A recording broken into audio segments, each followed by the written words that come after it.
Salam kejujuran. Jujurkanlah kata dengan perbuatan, disiplinkan hidup dan bekerja keras. Setialah selalu pada keluarga. Mari kita mulai berbuat dan berkata jujur dalam kehidupan sehari-hari. Dimulai dari diri sendiri, keluarga, kita kembangkan seluruh Indonesia, dan kita kumandangkan ke seluruh dunia agar tercipta kehidupan makmur mulia, baik di dunia maupun di akhirat. Kita mulai dari kesadaran bahwa segala sesuatu berasal dari Allah, kembali kepada Allah, dan dipertanggungjawabkan.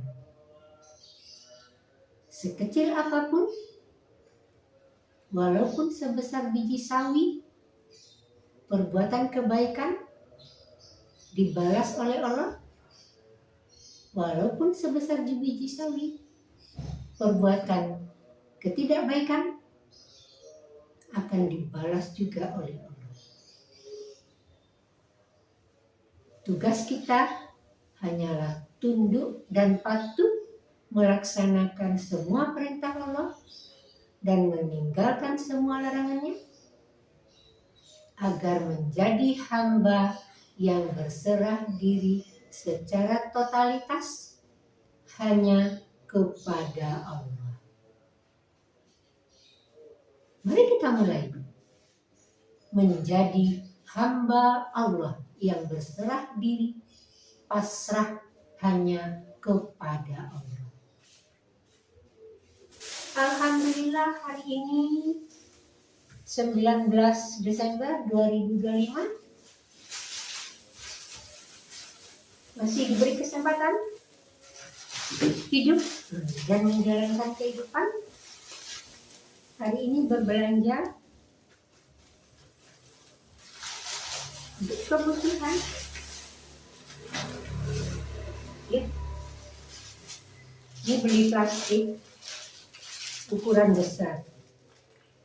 Kalau yang jualan katanya ukuran laundry. Ternyata untuk ukuran laundry itu lebih besar lagi dari ini.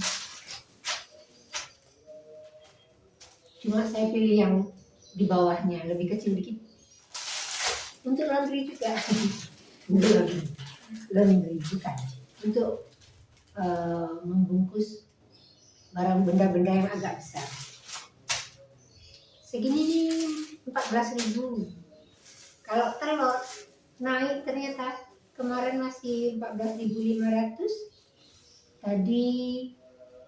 Kemarin 14.000, hari ini 14.500. Naik 500 rupiah. Naik 1.000 per kilo. Ini beli beras biasa, beras serang sekilo 13.500. Beli ati ayam rempelo ati 10.000 dapat setengah kilo rempelo ati. Niatnya mau beli ayam juga, lupa. Udah di jalan baru ingat mau beli ayam, lupa, dan uangnya juga habis. Hai. Aduh. Ini beli tewel atau nangka muda. Segini 5.000 di pasar tadi. Karena tadi sudah beli di Pak Lijo biasa, tapi kurang. Jadi saya tambah lagi. Ini kelapa parut. Berapa ya tadi? Lupa. Sekitar 4.000. Telur asin 3.000. Cabai nggak tahu. Sudah dimasukkan, dihitung sama yang jualan. Pak Lijonya berapa?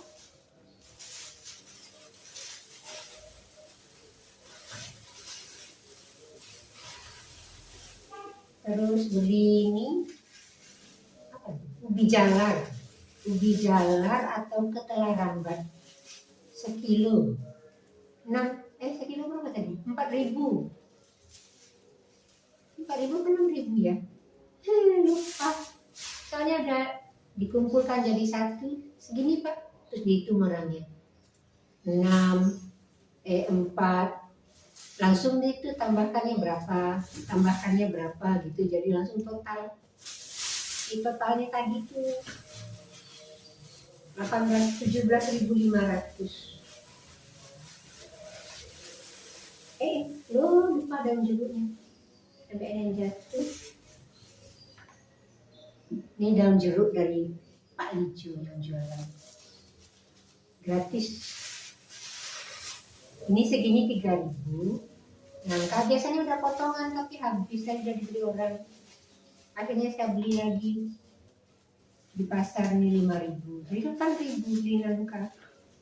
Nangka muda, nangka sayur atau tewel. Tapi kalau di Minangkabau namanya cubada. Cubada muda. Khusus untuk sayur. Kalau untuk dimakan itu cubada yang sudah makan. Cubada juga namanya tapi yang makan. Gitu. Ini apa tadi ya? 5.000. 5.000 atau 4.000 ya? Pokoknya totalnya tadi itu 17.500. Terus kalau ada yang kurang, di Pak Lijo saya beli apa itu? Tambah minyak goreng, nambah 18.000 lagi. 17,5 minyak goreng 17 atau 17,5. Pokoknya nambah 18.000 untuk minyak. Terus ditambahi tomatnya 2. Ya segitulah harga hari ini. Ini minyak goreng. Minyak goreng mungkin 17.000 ya. 17 atau 17,5 kira-kira seperti itu. Ya saling percaya. Saling percaya. Ini nanti bisa direbus. Namanya ubi madu. Dan ini beli beras.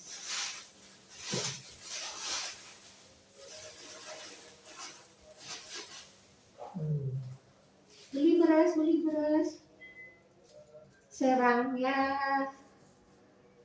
masih terjangkau harganya. Alhamdulillah semuanya ini aktivitas hari ini berbelanja masih diberi kesempatan oleh Allah, disyukuri. Alhamdulillah nanti dimasak, dihidangkan dan dinikmati bersama keluarga. Salah satu bentuk bersyukur. Ya, begitulah kehidupan sehari-hari. Dari hari ke hari berbelanja, dimasak, besok beli lagi, dimasak, dimakan. Setiap hari selalu begitu. Menjadi ibu rumah tangga. Begitulah namanya takdir. Ditakdir menjadi ibu rumah tangga, ditakdirkan menjadi bekerja di luar, atau sudah bekerja di dalam, bekerja utak-utak segala macam pekerjaan ibu rumah tangga, di luar bekerja lagi. Pagi masak untuk makan siang dan sampai malam untuk keluarga. Selesai semuanya, keluar bekerja, jualan keliling, atau jualan di depan rumah, atau jualan di dalam rumah, online.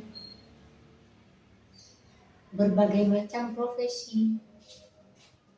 Ada yang murni ibu rumah tangga tidak mengerjakan yang lain. Ada yang sudah jadi ibu rumah tangga masih bekerja yang lain lagi. Tergantung takdirnya masing-masing. Ada yang pilihannya ibu rumah tangga saja, tidak bekerja yang lain, suami saja yang bekerja. Cukup dengan penghasilan dari suami. Ada yang belum mencukupi, istri ikut bekerja. Atau suami bekerja, istri juga ikut bekerja, tapi bukan untuk kebutuhan, untuk aktualisasi diri, punya ilmu bisa dikembangkan. Di satu sisi mengembangkan ilmu, di sisi lain juga dapatkan keuangan, berbagai macam kehidupan di dalam masyarakat, profesi-profesi. Tapi apapun itu profesinya yang dilaksanakan, diyakini sepenuhnya bahwa itu berasal dari Allah. Tapi dengan kausalitas, bukan langsung set kamu jadi ibu rumah tangga, tidak. Kamu jadi wanita karir, jadi bapak karir, ibu karir, terserah namanya apa, laki-laki dan wanita. Jadi petani, jadi pedagang, apapun profesinya. Disadari, inilah takdirku dari Allah. Tapi dengan kausalitas. Dia kalau waktu sebelum bekerja itu sudah ada kausalitasnya. Kuliahnya di ekonomi, menjadi seorang pedagang, pebisnis, atau apa ya namanya sekarang itu, memberikan motivasi-motivasi untuk bisnis, teknik-teknik berbisnis, tidak bekerja dengan orang lain tapi dia bikin video sendiri, menyampaikan ilmu-ilmu yang dia pelajari dari bidang bisnis. Menjadi apalagi menjadi dokter, kuliahnya di kedokteran, ada kausalitasnya. Menjadi pengacara, menjadi hakim, ada kausalitas yang membawa seseorang itu menjadi apa yang sedang dia hadapi sekarang. Tidak tiba-tiba langsung terjadi seperti apa yang terlaksana, apa yang dilihat orang. Tiba-tiba jadi dokter, tiba-tiba jadi guru. Tidak, ada kausalitas. Tapi kesadaran dimunculkan bahwa itu semua berasal dari Allah. Membentuk kesadaran itu yang paling penting. Kita tahu kita berasal dari Allah.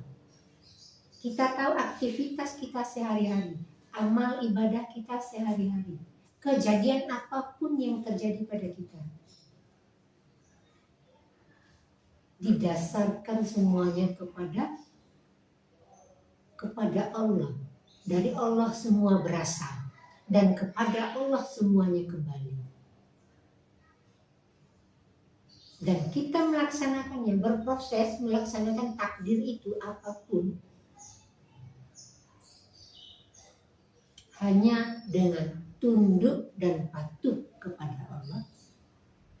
Kesadaran berasal dari Allah, dilaksanakan dengan tunduk dan patuh, dikembalikan kepada Allah. Semua berasal dari Allah, kembali kepada Allah. Kita manusia hanya tunduk dan patuh. Tidak punya kemampuan apapun selain bersama Allah, selain atas kehendak Allah. Semuanya, segala sesuatu atas kehendak Allah. Tapi ada ilmunya, ada kausalitas yang membuat segala sesuatu itu terjadi. Contoh sekarang terjadi bencana alam di Aceh, Sumatera Utara, Sumatera Barat, Jawa Tengah, Jawa Barat, Kalimantan, Sulawesi, seluruh Indonesia, bahkan di seluruh bumi. Seluruhnya, segalanya termasuk bencana berasal dari Allah. Tapi ada penyebabnya. Banjir ada penyebabnya. Baik dari sisi manusianya, dari sisi hujannya, BMKG kalau sekarang, dari sisi tanah buminya sendiri, dari sisi perilaku manusianya, berbagai macam penyebabnya.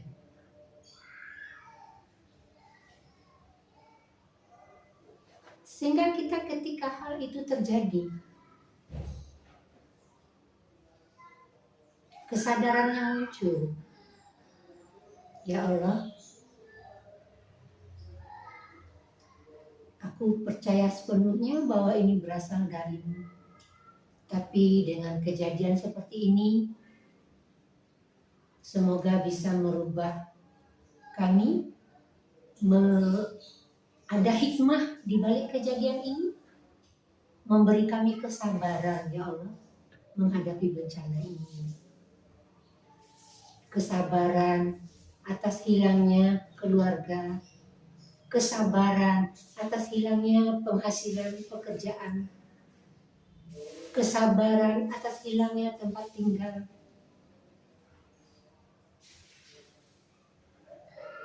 Di sisi yang lain, muncul kesadaran dari pihak-pihak yang lain, muncul kesadaran membantu,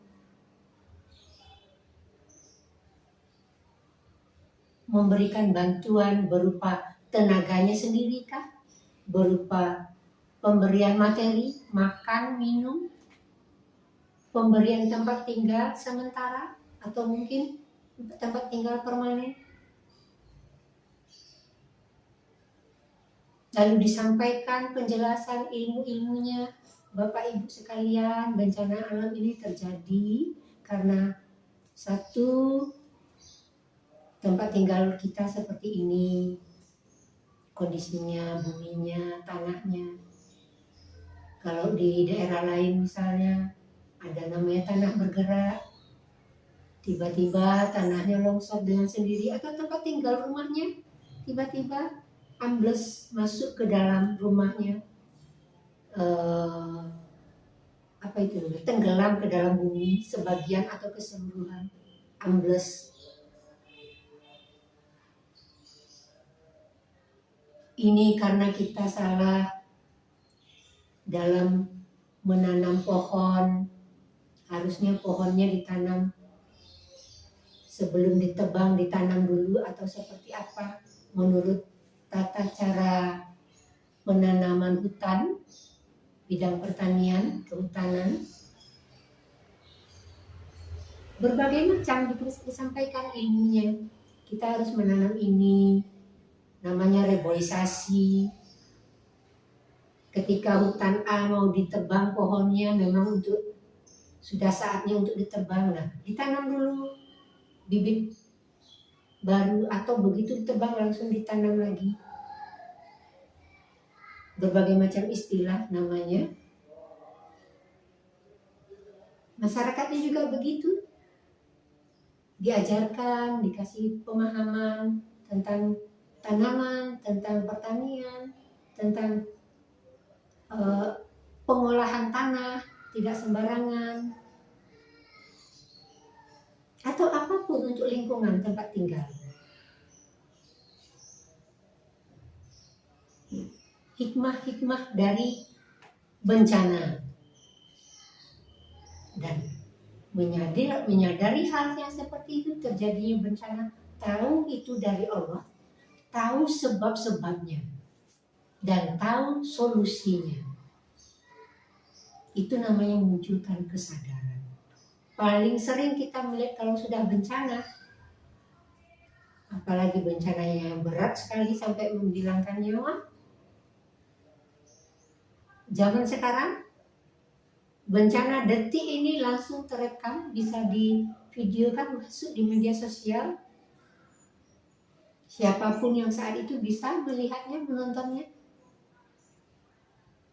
langsung terjadi komunikasi. Sering dilihat di media sosial begitu, terkumpullah dana, langsung dibelanjakan, dibawa ke tempat bencana, diantarkan ke masyarakat. Di satu sisi, bencana memunculkan kesadaran, kesabaran. Di satu sisi yang lain, memunculkan bantuan, rasa kemanusiaan.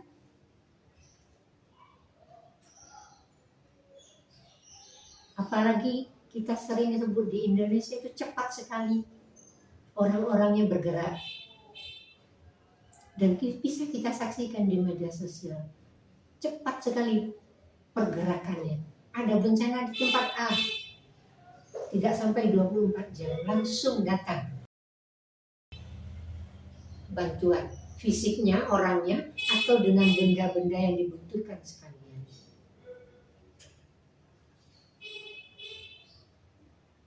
Jadi dari satu peristiwa kita bisa belajar, dari satu peristiwa bencana alam memunculkan hikmah bagi yang terdampak, memunculkan kesadaran, kesabaran, tahu bahwa itu berasal dari Allah dengan sebab-sebab yang seperti ini, lalu dicarikan solusinya, penyelesaiannya. Muncullah kesadaran demikian.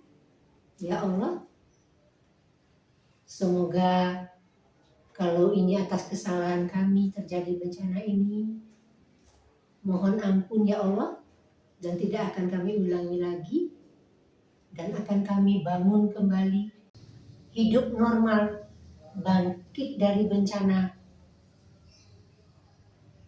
untuk melanjutkan kehidupan berikutnya, dan tidak mengulangi kembali kesalahan-kesalahan masa lalu yang bisa menimbulkan bencana alam. Itu hikmahnya dari bencana, memunculkan kesadaran dan kesabaran. Ya semoga saja Allah memberikan balasan, memberikan imbalan yang setimpal atas kesabaran kita, sebagaimana yang pernah diterima oleh Ayub. Persis bencana ini, cuma Ayub bukan bencana alam, hanya untuk dirinya dan keluarganya. Apa itu? Ternaknya habis, bangkrut, tanaman-tanamannya habis, bangkrut. Sama seperti mereka yang mendapatkan bencana di Sumatera, Aceh, Jawa, dan lain-lain. Anaknya Ayub meninggal, sama keluarga di sana juga ada yang meninggal. Pertaniannya hancur, hewan-hewan ternaknya mati, sama. Prosesnya yang berbeda atau penyebabnya yang berbeda. Tapi hal itu memunculkan kesabaran bagi Ayub. Nah, itu yang kita contoh. Karena nanti Ayub setelah kembali sehat, sembuh, Allah membalasnya, kesabarannya itu dibalas Allah berlipat ganda setelah sembuh. Anaknya kembali, dia punya keturunan lagi, tanamannya tumbuh subur, hasilnya melimpah, hewan ternaknya berkembang biak, hasilnya melimpah. Nah, semoga saudara-saudara kita juga bisa mencontoh kesabaran Ayub yang kehilangan anak, kehilangan usaha, peternakan, pertanian, kehilangan mata pencarian atau kehilangan ekonomi. Sebagaimana saudara-saudara kita di tempat bencana, kehilangan keluarga, mungkin anak, suami, istri, keponakan, orang tua, kehilangan pencarian, mata pencarian, ekonomi. Semoga diberi kesabaran, mendapatkan hikmah dari bencana alam, kesabaran muncul, kesadaran muncul. Semoga dengan hikmah seperti itu, kesadaran muncul supaya menjadi hamba yang berserah diri secara totalitas hanya kepada Allah. Dengan kesadaran segala sesuatu berasal dari Allah, kembali kepada Allah, dan dipertanggungjawabkan untuk menjadi hamba yang berserah diri kepada Allah. Dimulai dari kejujuran yang kuat, tunduk dan patuh melaksanakan perintah Allah, dan meninggalkan semua larangannya untuk menjadi hamba yang berserah diri hanya kepada Allah. Salam kejujuran.